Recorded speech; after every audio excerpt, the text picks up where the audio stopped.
I know I am late again.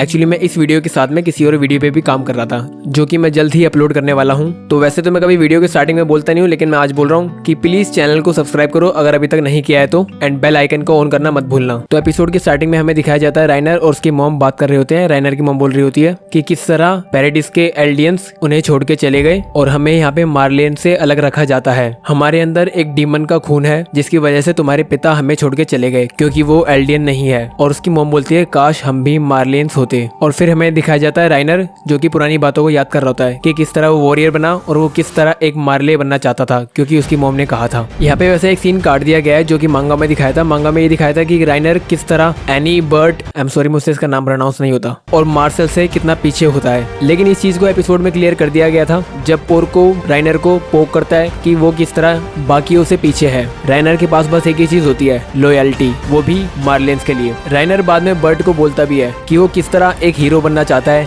और वो कैसे अपनी मदर के लिए एक ग्रेटेस्ट सन बनना चाहता है। मुझे देख के काफी अच्छा भी लगता है कि कैसे आर्मिन और एरन को दिखाया जाता है। और वहीं दूसरी तरफ एनी, राइनर, बर्ट, मार्शल, ज़ीक कैसे पूरी एक कंट्री डिस्ट्रॉय कर रहे होते हैं। और यहाँ पे हमें बताया जाता है कि कोलोसल टाइटन कितना ज्यादा पावरफुल है और वो एक गॉड ऑफ डिस्ट्रक्शन है। मैं तो ये सोच रहा हूँ अगर एक कोलोसल टाइटन इतना डिस्ट्रक्शन ला सकता है तो मिलियंस में कोलोसल टाइटन्स कितना डिस्ट्रक्शन ला सकते होंगे। डैम। तो समहाउ राइनर को आर्मर्ड टाइटन बना दिया जाता है जबकि राइनर के पास इतनी ज्यादा स्किल्स नहीं थी, जिससे कि पोर्को काफी ज्यादा ऑफेंड हो जाता है। वॉरियर बनने के बाद राइनर अपने फादर को देखता है और अपने फादर के पास जाके बोलता है कि मैं भी अब मार्ले हूँ, प्लीज हमारी फैमिली के साथ आके रहने लग जाओ। तो राइनर का फादर राइनर को देख के घबरा जाता है और उसको भगाने लगता है और बोलता है यहाँ से चले जाओ एल्डियन डीमन, अगर किसी ने मुझे तुम्हारे साथ में देख लिया तो मुझे और मेरी फैमिली को मार दिया जाएगा। और फिर एनी, राइनर, बर्ट और मार्शल को पैराडिस आइलैंड भेज दिया जाता है फाउंडिंग टाइटन को लाने के लिए। राइनर को ये लगता है कि फादर नहीं है तो क्या हुआ, कम से कम मैं एक वॉरियर हूँ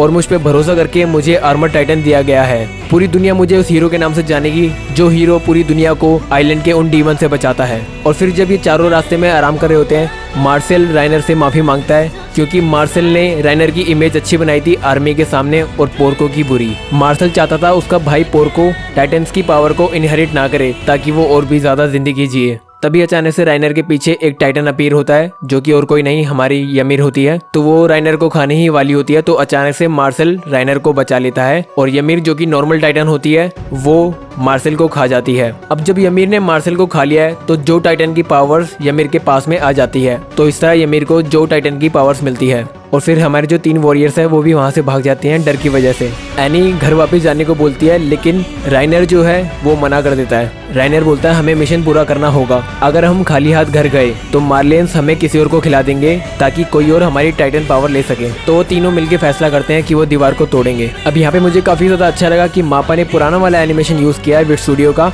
और बीच बीच में अपना भी मिक्स किया है। अब यहाँ पे हमें दिखा तो देते हैं कि वो किस तरह वॉल को तोड़ते हैं, लेकिन मांगा में एक सीन था कि इन तीनों को कितना स्ट्रगल करना पड़ा था एक वॉल तोड़ने के लिए, किस तरह बहुत सारे टाइटन्स इनके पीछे थे। तो वो सीन यहाँ पे कट कर दिया गया है। तो तीनों वॉरियर्स वॉल्स डिस्ट्रॉय कर देते हैं और अंदर रहने लगते हैं। और एक सीन में हमें दिखाया जाता है कि एनी कैनी को स्टॉक कर रही होती है, वो इसलिए क्योंकि कैनी किंग का पर्सनल गार्ड था और ये तीनों वॉरियर्स किसी भी तरह किंग के क्लोज आना चाहते थे। एनी एक बार फिर से राइनर को बोलती है कि हमें वापस लौट जाना चाहिए क्योंकि इससे तुम्हारे और भी ज्यादा फ्रेंड्स हर्ट होंगे। तो राइनर बोलता है यहाँ पे हमारा कोई भी फ्रेंड नहीं है, ये सब के सब एक डीमन है। और फिर हमें एक और फ्लैशबैक में दिखाया जाता है कि कैसे एरन भी एक लूजर होता है और राइनर उसे देख के खुद के बचपन की बात याद करता है कि कैसे वो भी उसी की तरह था। और फिर इस सीन में हमें दिखाया जाता है कि राइनर कैसे सुसाइड करने की कोशिश कर रहा है बट किसी तरह फैल्को की वजह से वो नहीं करता क्योंकि राइनर को रियलाइज होता है कि उसके आगे कुछ और भी वॉरियर्स है जिनका उसे ध्यान रखना है। अब कुछ लोग ना बहुत ज्यादा कंफ्यूज है कि राइनर सुसाइड क्यों करना चाहता था। तो मैं आपको बता दूं राइनर बहुत ही ज्यादा डिप्रेशन से गुजर रहा है। राइनर ने बचपन से बहुत सी चीजें फेस की है